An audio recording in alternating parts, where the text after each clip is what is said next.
Okay guys, I'm finished. I blended it out. It blended really well. Look at that. Oof.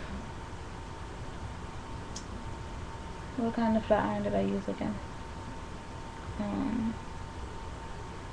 Give me 1 second. I'm just.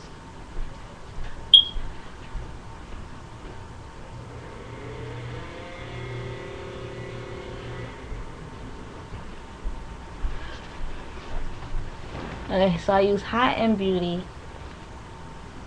ceramic flat iron to blend my hair, my real hair with the weave.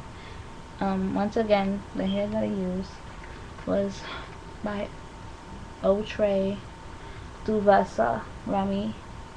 It is a 12-inch 1B that I won in a contest. Round 1. Yeah, baby, yeah. So yeah, now I'm done, and I'm going to wrap my hair and go to bed, and hopefully in the morning if I'm not too tired, I'll cut some layers, make a video, bump it, and then that'll be it. So I hope you guys enjoyed this tutorial.